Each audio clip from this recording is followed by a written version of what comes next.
Welcome students and my dear parents.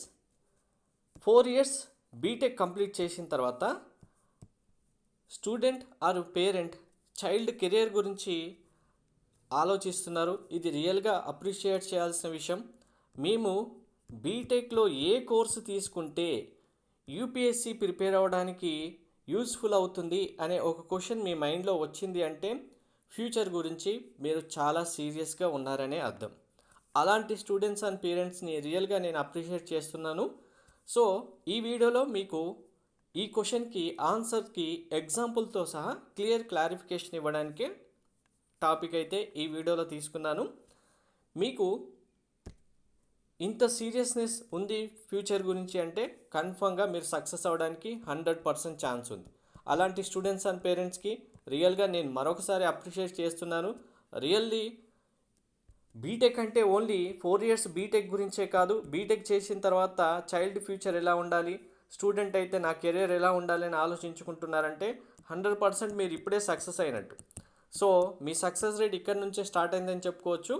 మరి బీటెక్లో UPSC crack చేయడానికి ఏ బ్రాంచ్ సూటబుల్ అవుతుంది, ఎవరికి ఏ బ్రాంచ్ సూటబుల్ అవుతుంది మీకు క్లారిటీగా ఈ వీడియో చూస్తే అర్థమవుతుంది. ప్రతి ఒక్కరు ఎండ్ వరకు చూడండి.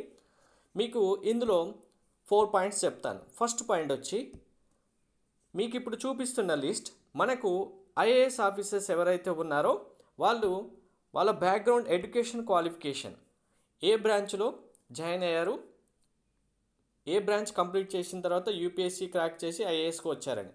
ఓన్లీ యూపీఎస్సీ అంటే ఐఏఎస్ అనే కాదు, కానీ మీకు అవగాహన కోసం ఈ లిస్ట్ అయితే చూపిస్తున్నాను. మీకు డిస్క్రిప్షన్లో లింక్ ఇస్తాను. ఓపెన్ చేసి ప్రతి ఒక్క ఐఏఎస్ ఆఫీసర్ సంబంధించిన ఎడ్యుకేషన్ క్వాలిఫికేషన్ చూడండి.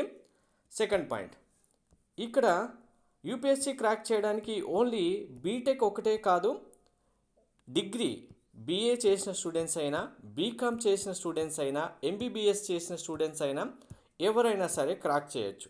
సో మనకి ఇక్కడ స్పెసిఫిక్ టాపిక్ ఏంటి అంటే ఓన్లీ బీటెక్ చేస్తేనే యూపీఎస్సీ క్రాక్ చేస్తారని కాదు, ఏ కోర్సు చేసినా, ఏ డిగ్రీ బ్యాచిలర్ డిగ్రీ ఎలిజిబుల్ ఉన్న స్టూడెంట్స్ అయినా యూపీఎస్సీ క్రాక్ చేయొచ్చు.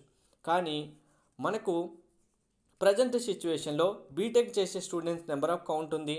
అలాగే బీటెక్ చేసిన స్టూడెంట్స్ కూడా అందరికీ టాప్ ర్యాంక్ అయితే రాదు కదా, అందరికీ ఒకే టాప్ ర్యాంక్ వస్తే అందరికీ సేమ్ కాలేజ్ ఒకటే సీట్ ఇవ్వలేరు కదా.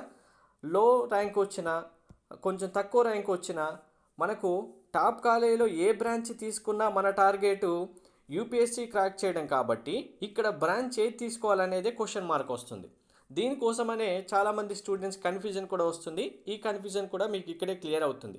సో టాప్ కాలేజ్లో నాకు కావాల్సిన బ్రాంచ్ రాకపోయినా నా టార్గెట్ యూపీఎస్సీ అనుకున్న స్టూడెంట్స్కి ఏ బ్రాంచ్ కావాలనేది చాలా కంక్లూజన్ చేయాల్సిన విషయం. నెక్స్ట్ వన్, సెకండ్ పాయింట్, ఇక్కడ మీకు ఇంకొక పాయింట్ చెప్పాలి, వెరీ ఇంపార్టెంట్. థర్డ్ పాయింట్గా ఇది తీసుకోండి.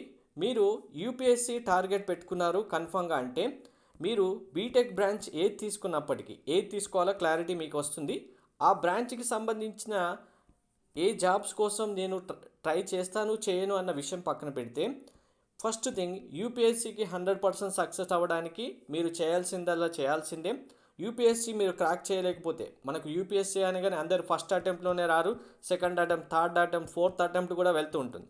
దాంతోపాటు యూపీఎస్సీ నేను బీటెక్ చేసిన తర్వాత క్రాక్ చేయలేకపోతే ఆల్టర్నేటివ్గా గ్రూప్ 1 అయినా నేను సాటిస్ఫై అవుతాను, గ్రూప్ 2 ఎగ్జామ్ అయినా సాటిస్ఫై అవుతాను, ఫైనల్గా ఏది రాకపోతే గ్రూప్ 3తోనైనా సాటిస్ఫై అవుతానని మీరు ఫస్ట్ ఫిక్స్ అవ్వాలి. ఎందుకంటే అందరికీ డ్రీమ్ ఉంటుంది, డ్రీమ్ ఫుల్ఫిల్ చేయడానికి 100% ఎఫర్ట్ పెడతారు. కానీ ఒక్కొక్కరికి ఎఫర్ట్ అనేది వాళ్ళ సిచ్యువేషన్ బట్టి మారుతూ ఉండొచ్చు. దానికి ఆల్టర్నేటివ్ సోర్సెస్ కూడా కంపల్సరీ చూసుకోవాల్సి ఉంటుంది. మీరు యూపీఎస్సీ ప్రిపేర్ అవ్వాలంటే ఆల్మోస్ట్ గ్రూప్ 1 ఎగ్జామ్కి ఈక్వల్గా ఉంటారు.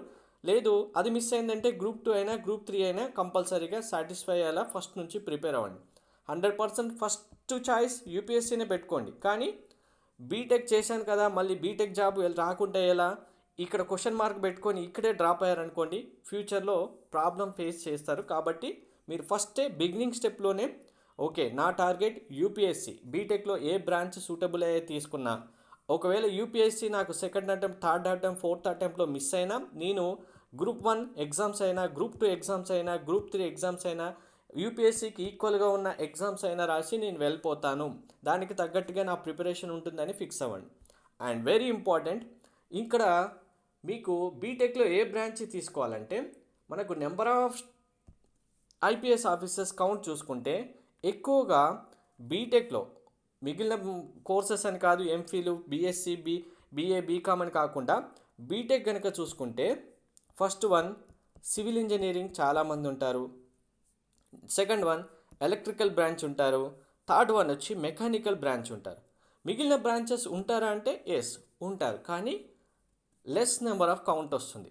మెయిన్గా సివిల్, ఎలక్ట్రానిక్స్, మెకానికల్ ఎక్కువ మంది యూపీఎస్సీ క్రాక్ చేసిన వాళ్ళు మనకు రికార్డు ప్రకారం ఉన్నవాళ్ళు. సో ఇక్కడ మరి ఈ బ్రాంచెస్ మీరు బీటెక్లో కనుక తీసుకుంటే మీరు చేయాల్సింది కోర్ బ్రాంచ్ తీసుకున్నప్పటికీ చాలామంది ఆస్పిరెంట్స్ చేసేది ఏంటి అంటే కోర్ బ్రాంచ్ సబ్జెక్ట్స్ కాకుండా యూపీఎస్సీ క్రాక్ చేయడానికి జియోగ్రఫీని, పబ్లిక్ అడ్మినిస్ట్రేషన్ని, ఆంథ్రోపాలజీని సబ్జెక్ట్స్గా తీసుకొని పేపర్స్ రాస్తూ ఉంటారు. మీరు కనుక కోర్ బ్రాంచ్ తీసుకున్నప్పుడు కోర్ బ్రాంచ్ పేపర్స్నే యూపీఎస్సీ ఎగ్జామ్లో మీ ఛాయిస్గా తీసుకుంటే మీకు ఇంకా చాలా బెనిఫిట్స్ అయితే ఉంటాయి. So first one civil engineering. ఎందుకు అంటే సివిల్ ఇంజనీరింగ్ చేస్తే మీకు జాబ్స్ వస్తాయని ఇక్కడ మ్యాటర్ కాదు, యూపీఎస్సీకి సూటబుల్ ఎందుకు అవుతుందన్న దానికే మ్యాటర్ ఇక్కడ మీకు చెప్తున్నాను.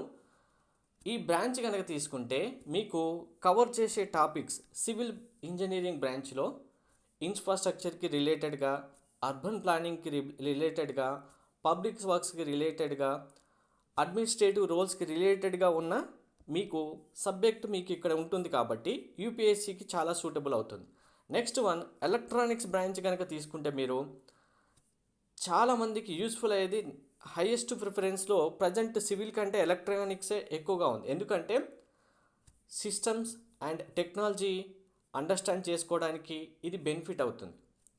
స్పెషల్గా గవర్నెన్స్ చేయడానికి, టెక్నాలజీ యూజ్ చేసుకోవడానికి ఎలక్ట్రికల్ బ్రాంచ్ చాలా యూజ్ అవుతుంది. మెకానికల్ బ్రాంచ్ వచ్చేసరికి మెకానికల్ బ్రాంచ్ స్టూడెంట్స్కి మెయిన్గా ఫోకస్ ఎక్కడ ఉంటుందంటే analytical and problem solving skills పైనే ఎక్కువగా ఉంటుంది. ఇది అడ్వాంటేజ్ అవుతుంది. ఓవరాల్గా నెంబర్ ఆఫ్ స్టూడెంట్స్ ఆస్పిరెంట్స్ కనుక చూసుకుంటే ఎలక్ట్రికల్ బ్రాంచ్ నుంచే ఎక్కువ వచ్చిన వాళ్ళు ఉన్నారు. ఎలక్ట్రికల్ బ్రాంచ్లో సబ్జెక్ట్ డెప్త్ కూడా అలా ఉంటుంది, అండర్స్టాండింగ్ లెవెల్స్ అలానే ఉంటాయి, సిస్టమ్ని, టెక్నాలజీని అండర్స్టాండ్ చేసుకోవడం చాలా బెనిఫిట్ అవుతుంది. అలాగే సొసైటీలో గవర్నెన్స్ చేయడానికి ఈజీ ప్రాసెస్ అండర్స్టాండ్ చేసుకునే లెవెల్లో ఎలక్ట్రానిక్ బ్రాంచ్ చాలా యూజ్ అవుతుంది. మిగిలిన బ్రాంచెస్ కంపేర్ చేసుకుంటే ఈ బ్రాంచెస్ నుంచే స్టూడెంట్స్, ఆస్పిరెంట్స్ ఎక్కువ మంది యూపీఎస్సీకి వెళ్ళడం జరుగుతుంది. దీన్ని తీసుకోవడం ద్వారానే మీకు బెస్ట్ ఛాన్స్ ఉంటుంది. సో ఇక్కడ మరి సివిల్ తీసుకుంటే మాకు సివిల్ జాబ్స్ వస్తాయా అని అడిగే క్వశ్చన్ అడుగుతున్నారు అనుకోండి ఎవరైనా, మీరు అసలు యూపీఎస్సీకి ఎలిజిబులే కాదు. మీ గోల్ ఏంటి? యూపీఎస్సీ. అలాంటి టైంలో యూపీఎస్సీ ఐఏఎస్ ఆఫీసర్స్ కావడానికి మీరు తీసుకోవాల్సిన బ్రాంచ్ ఇది. మీకు ఈ బ్రాంచ్ అనేది ఒక అడ్వాంటేజ్ అవ్వాలి తప్ప ఈ బ్రాంచ్ జాబ్స్ చేస్తామన్న వాళ్ళు మాత్రం సివిల్ తీసుకున్నాను కదా నేను సివిల్ జాబ్ చేస్తాను, నాకు యూపీఎస్సీ క్రాక్ చేయకపోతే, ఎలక్ట్రికల్ బ్రాంచ్ తీసుకున్నాను కదా ఎలక్ట్రికల్ జాబ్ చేస్తాను, నాకు యూపీఎస్సీ రాకపోతే అనే క్వశ్చన్ వస్తుంది అనుకోండి, మీరు ఫస్ట్ యూపీఎస్సీ గురించి ఆలోచించడం మానేసి బ్రాంచ్ గురించి ఆలోచించుకోండి. సో ఇక్కడ ప్రతి ఒక్క పేరెంట్ స్టూడెంట్స్కి ఒక క్లారిఫికేషన్ వచ్చింది కదా, బీటెక్లో ఏ బ్రాంచెస్ తీసుకుంటే మీకు అల్టిమేట్గా యూపీఎస్సీ క్రాక్ చేయడానికి యూజ్ అవుతుంది, యూపీఎస్సీ టార్గెట్ పెట్టుకున్న స్టూడెంట్స్ మైండ్ సెట్ ఎలా ఉండాలనేది మీకు డిస్క్రిప్షన్లో దీనికి సంబంధించిన లింక్ ఇస్తాను, ఒకసారి వెరిఫై చేయండి. Thanks to everyone.